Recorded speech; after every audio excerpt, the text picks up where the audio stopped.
kita punya sekian kasus dalam sikap manhaji. Dulu perempuan itu tidak boleh belajar karena takutnya kalau belajar itu terus bisa nulis, bisa WA-an, terus takutnya bisa pacaran. Tapi lama-lama itu diketahui kalau terlalu lugu malah jadi korban, jadi objek karena mudah diakali, mudah dibully, mudah difitnah. Jadi ketiga dulu ketika perempuan jadi polisi itu pertanyaannya itu aktivitas lelaki sehingga perempuan tidak boleh. Tapi setelah mendengar beberapa kasus kriminal misalnya pengedaran narkoba itu banyak yang disembunyikan di alat-alat yang khasnya perempuan. Sehingga semenjak dijelaskan polisi kalau itu narkoba disembunyikan di alat perempuan atau alat kelamin, kalau polisinya semua lelaki kayak apa? Sehingga terus mulai tahu pentingnya polisi perempuan. Begitu juga untuk ngecek kasus-kasus pemerkosaan. Itu kalau yang ngecek lelaki kebetulan tidak soleh bisa tidak karu-karuan. Kriminalnya semakin banyak. Kedokteran juga gitu dan seterusnya dan seterusnya. Ini barokahnya mau mendengar. Jadi mendengar itu penting, meskipun pendapat itu kita tidak cocok, tapi kalau mendengar itu penting. Dan awalu hadatin itu ya diperdengarkan. Dulu Rasulullah SAW pertama jadi nabi itu ya memperdengarkan orang. Beliau at-tahaddi bin nubuwah, memaklumatkan diri kalau sekarang beliau itu nabi. Dan barokahnya memperdengarkan itu ada logika nubuwah yang didengar oleh orang-orang kafir. Kemudian sebagian mereka itu Islam. Karena logika yang terbangun sudah ada, mainstream sudah ada. Misalnya kalau problem banyak, resiko banyak, ya Tuhannya harus banyak. Maka pertama Nabi jadi Nabi itu digugat dengan kalimat aja'alal alihata ilaha wahida inna hadzal syai'un ujab. Masa urusan kita banyak, kemudian Tuhannya satu. Kalau urusan kita banyak, Tuhannya harus banyak. Itu logika mainstream saat itu.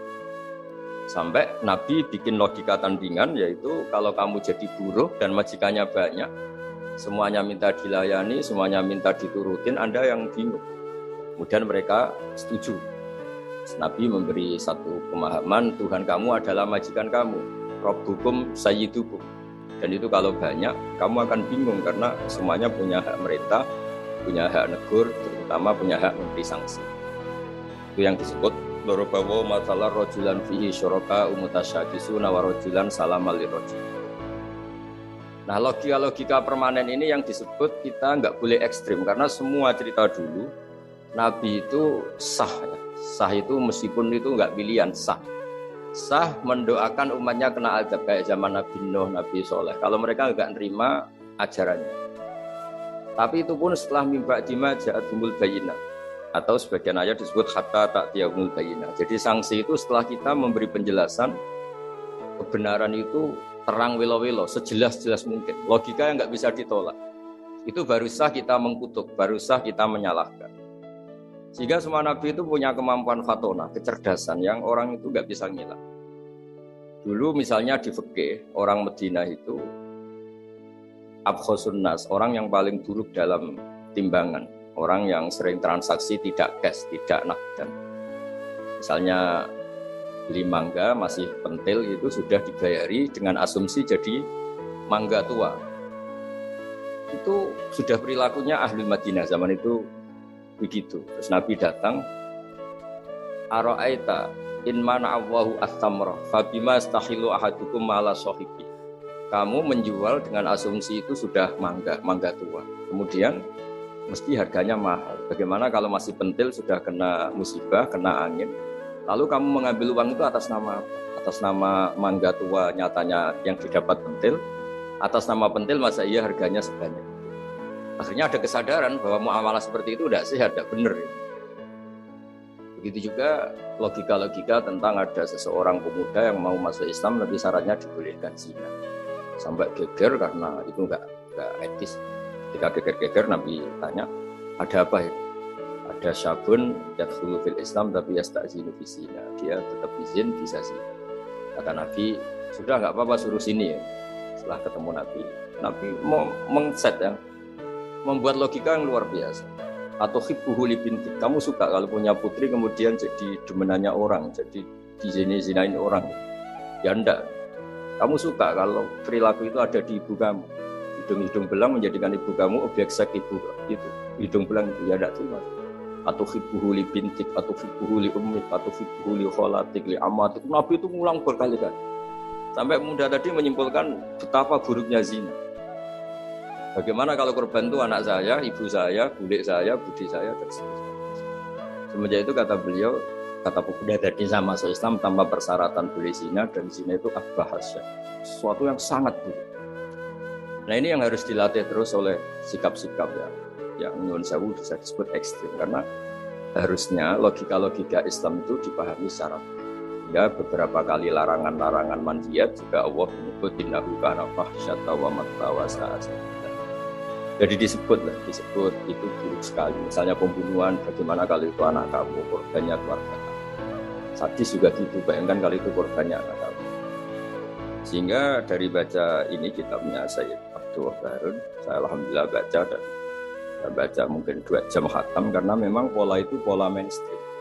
Jadi penting membaca kitab dengan mudah dan gamblang itu penting karena itu artinya ada mindset bersama, ada pikiran bersama yang kita terimanya itu sudah sa'iqal lisyarifin, nyaman. Jadi kalau saya baca kitab itu ukurannya gampang. Kalau saya baca kok nyaman gampang berarti ya sepikiran karena ya memang mindset yang sama. Dan ciri utama kebenaran itu harus dicatat sa'iqal lisyarifin. Jadi kebenaran itu harus mudah dicerna. Caranya gimana ya tadi saya ulang lagi kita harus mau mendengar. Jadi beberapa pemahaman yang keliru dulu misalnya tidak ada penyakit menular. Kemudian ada orang Arabi yang mencoba unta yang waras dijejerkan yang kudisen, yang ternyata yang waras jadi kudisen. Sehingga mereka protes ya Rasulullah kata engkau la adwa walatiarota tidak ada penyakit menular. Ini unta sembuh, unta sehat, kena unta kudikan ternyata ikut kudikan. Lalu sama Nabi dibenarkan paman adal awala. Lalu yang nulari yang pertama siapa? Itu asli ya Rasulullah dari Allah. Nah, ternyata pemahaman tadi dikira penyakit nggak boleh menular, itu dicoba yang sakit dijajarkan yang sehat. Tapi Nabi membenarkan maksud saya awal penyakit itu dari siapa? Tentu dari kehendak Allah Subhanahu wa taala. Di sini ya akhirnya ada logika bersama bahwa untuk menghadapi sesuatu itu pentingnya mendengar. Kemudian yang terakhir dan saya mohon nanti diskusinya tentang kitab ini al-ghulu wa takfir. Di mana-mana itu yang namanya nabi itu ya orang kafir dijadikan sebagai muslim. Orang baik juga gitu. Mana-mana orang baik minyak yang fasik jadi soleh. Yang soleh bodoh menjadi soleh pinter. Yang setengah pinter menjadi pinter banget. Syukur-syukur jadi wali. Nah logika-logika itu harus permanen. Di mana-mana ya inginnya kita itu ya yang enggak baik jadikan baik. Ini bukan kebalik, yang sudah baik dikafirkan, yang sudah anggota dikeluarkan. Itu aja secara organisasi masalah kan. Jadi takfir itu tidak usah dalil, sudah jelas masa yang sudah masuk dikeluarkan. Oh yang di luar saja difasilitasi kulil ladzina kafaru iyallahu farlahum ma. Kalau kamu mau masuk Islam, fasilitasnya itu yufarlahum ma. Masalah kamu, dosa-dosa kamu akan jadi tahu-tahu orang yang min ahli la ilaha illallah karena kesalahan tertentu, tak pegang patok kuburan, tak apalah peringatan sesajen langsung dikafirkan. Ini kan jadi aneh. Padahal caranya tahlilan. Menjadi aneh karena satu kalimat sing dakhala bihal kafiru al-islam. Satu kalimat yang menjadikan orang kafir menjadi Islam.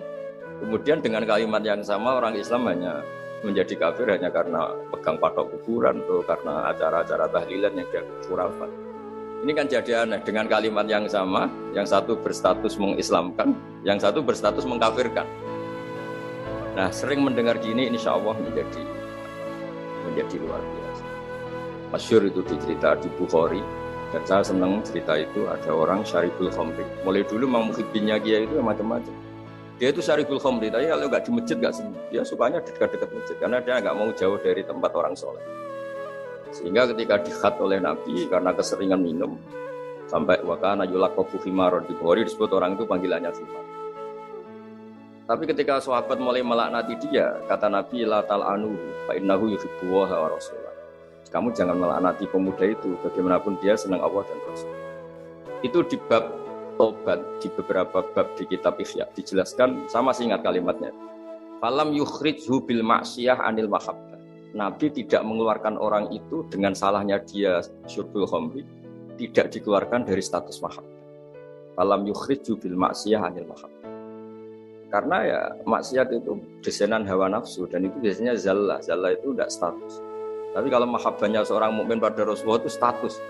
Dia tahu Rasulullah itu orang benar, maka dia ingin mahabbah. Ya, karena dia punya nafsu, terus ada zallah. Jadi harus dibedakan mana status, mana zallah. Kita orang Indonesia ya loyal sama Indonesia. Kita KTP Indonesia, kartu anggota keluarga ya Indonesia. Tapi jangan juga kalau zallah langsung tidak menjadi warga Indonesia. Kalau ada sanksi ya sanksi aja, tapi jangan sanksi tidak berstatus Indonesia. Sama mukmin juga gitu, kalau salah ya salah saja. Tapi jangan terus berstatus tidak apa mukmin dan seterusnya. Nah, saya mohon logika-logika ini permanen. Kemudian kita punya hujjah riwayah, punya hujjah sanad yang ditulis Habib Abdullah. Karena barokahnya hujjah itu kita bisa menjelaskan kepada umat gampangnya berislam, gampangnya jadi orang. Kita berkali-kali cerita jadi orang baik itu gampang. Apalagi kita ini alhamdulillah senang makan, senang tidur, senang guyon. Ya kalau kita jadi orang baik itu kan gampang. Artinya gampang gimana? Ketika semalaman kita guyon, anggap saja itu tarkul ma'asi. Ya barokahnya guyon sama teman-teman, bakas terong bakar, bakas makan-makan. Akhirnya malam itu tidak maksiat. Barokahnya tidur semalaman ya barokahnya tarkul ma'asi kuliah. Sudah gitu. Ya kalau kamu jadi Islam ekstrim kan, santri kok tidur semalaman, kapan belajar? Harusnya tertanya dibalik. Alhamdulillah tidur semalaman, kapan kamu bisa maksiat kalau tidur terus ya? Barokahnya tidur terus, nggak ada waktu maksiat. Jadi kaidah-kaidah yang kita pelajari zaman ngaji itu, bahwa yang dikatakan taat itu apa? Imtithalul awamir wa istinabun nawahi, ya sudah. Barokahnya tidur itu istinabun nawahi, nawahi kuliah bahkan karena tidur tadi. Nah barokahnya cara pandang yang mudah, sederhana. Itmamin mubahin illa wa yatahaqqaqu bihi tarku haramin ma. Fa'il zamu minas sukun tarkul qatli wa minas sukut tarkul qadar. Itu ada di kitab Lughul Usul. Orang itu kalau melakukan mubah, pasti saat melakukan mubah itu ada tarkul haram. Tarku haramin ma, dan meninggalkan haram apa saja. Makanya perilaku kiai-kiai ya gejol-gejolkan, santri ya gejol-gejolkan. Itu bukan nilai gejol-gejolkannya, tapi istildat bil mubahat, nyaman dengan hal-hal yang dibolehkan. Dan konsekuensi dari itu saat itu juga pasti takul mas. Nah berkahnya berpikir seperti ini jadi enak. Nabi juga sering ketemu anak-anak tanya, ya Umar, mafalan Umar, kabar burung kamu gimana? Hal-hal seperti itu bercengkrama tapi menjadi suasana itu nyaman. Tapi ketika ditanya ayu Islami khairun ya Rasulullah itamu ta'am. Islam itu mangan-mangan asik gitu. Islam itu tabassum, Islam itu talqatu wajhin ceria. Jadi dengan tahu kalau itu semuanya adalah tuntunan Islam, kan termasuk wa fi buti ahadikum shadaqah, Islam itu ya kumpul sama istri. Ya sudah, itu kan hal-hal keseharian yang dibutuhkan manusia dan oleh Islam dilegalkan, didukung, dan saat yang bersamaan dijamin ada ridha Allah karena di situ ada tarkul ma'asi, ada tarkul munkar.